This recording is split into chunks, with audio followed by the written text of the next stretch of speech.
Dear brothers and sisters, the people of Gaza are facing a genocide.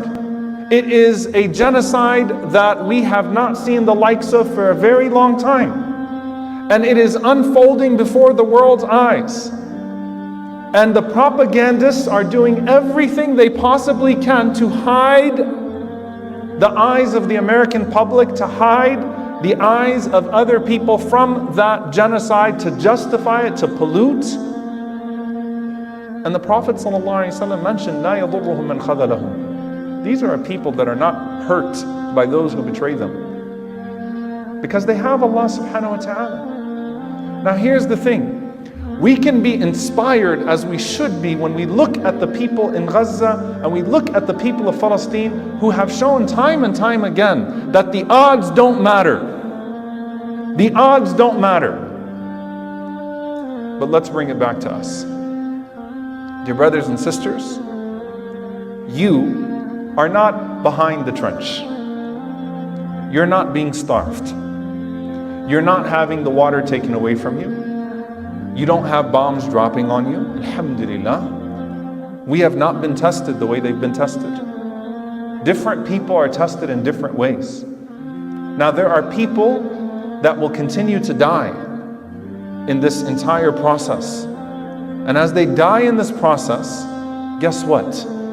Allah subhanahu wa ta'ala mentions about Ashab al-Ukhdud, the people of the trench, not the people of Khandaq, that trench with the Prophet ﷺ, the people that were thrown into a trench and killed, ذَلِكَ الْفَوْزُ الْكَبِيرُ, that they have succeeded. They attained success. They have held on to their covenant with Allah. They are now in paradise. Our dead are in paradise. We have no doubt about it. Every single one of our dead, bi'idhnillahi ta'ala, that died on La ilaha illallah Muhammadan Rasulullah, that suffered in that cruelty and oppression, they're in paradise. Their victory has been attained. But then the people that are behind that trench and continuing to survive and refusing to go away, and us. If you look around and you feel alone and you feel like the odds are stacked, I want you to know that you have a responsibility. You might not be in the trench, but maybe you're one of the people on the outside of the trench that's trying to push people away, that's trying to make things easier for those behind the trench. Whatever platform you have, whatever voice you have, whatever money you have, whatever dua you have, when you use that for Allah, you are not alone. Because it wasn't just the people that were standing next to the Prophet ﷺ that had the angels that were sent. وَمَا النَّصْرُ إِلَّا مِنْ عِنْدِ اللَّهِ, and victory is only from Allah. It was also the poet Hassan al-Thabit radiyallahu ta'ala anhu, who stood up and defended the Prophet ﷺ against the smears of the hypocrites. There are multiple fronts to this. It's not just the physical front of that trench. You have a responsibility, and you have to do everything that you possibly can, and that is part of Iman. That's part of faith. This isn't politics. That's part of faith. When you see people being oppressed, and will there be consequences? Are our favorite politicians going to turn their backs on us? Are you maybe going to get a letter from your administration at a university? Are you going to get slapped on the wrist? Will you have certain consequences that will be faced? Is your social media going to be taken down? Maybe. Who cares? Who cares? People are carrying their dead babies and saying Alhamdulillah and La ilaha illallah, knowing that victory comes from Allah subhanahu wa ta'ala.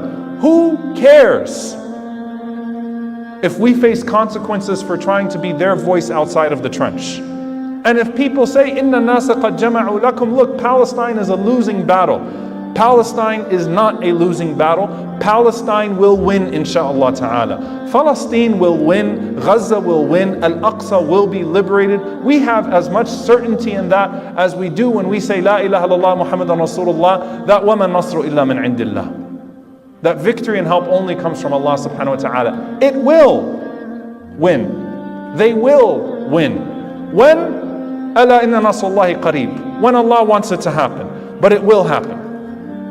And subhanAllah, I was reading, and I'll end with this inshaAllah ta'ala. I was reading from the words and the literature of people that fought apartheid in South Africa. And when you talk about the odds being stacked against the people, the odds were stacked against those that were fighting apartheid in South Africa as well. But you know what? They persevered without Iman. What about you when you have Iman? What about you when you have Iman? The narrative will change one day, and all of these pro-apartheid, pro-occupation politicians and celebrities and voices, everyone that justified this genocide and madness, will go down in history as an evil, malicious human being, as a failure in history, and more than that, will be raised up in front of Allah subhanahu wa ta'ala and have to face the consequences of justifying and supporting and enabling this evil. What about us? I want to meet Allah subhanahu wa ta'ala on the Day of Judgment and say, I did everything I possibly could to not let them be slaughtered in the dark. I did everything I possibly could to not let them be butchered without anyone watching. And I was willing to face whatever small consequences I had here. And you know what, dear brothers and sisters, I want to fast forward to an image, and it's one that I've been thinking about in these last few days. Some of us have family in Gaza, some of us have relatives, and even if you don't, your hearts have moved. You've shed a few tears, I hope. You've made some sincere du'as for your brothers and sisters. I pray that's the case. Some of those people that you're seeing in those videos that you've never met in real life, I want you to imagine the scene when you meet them in the hereafter. Those people that showed up on your phone and you watched them pulling out their babies from under the rubble. Those people who cried out and said, where is the world? I want you to imagine when Allah subhanahu wa ta'ala puts you right in front of that person on the Day of Judgment, and you recognize them and they recognize you. And they come up to you and they say, Jazakallahu khairah. May Allah reward you.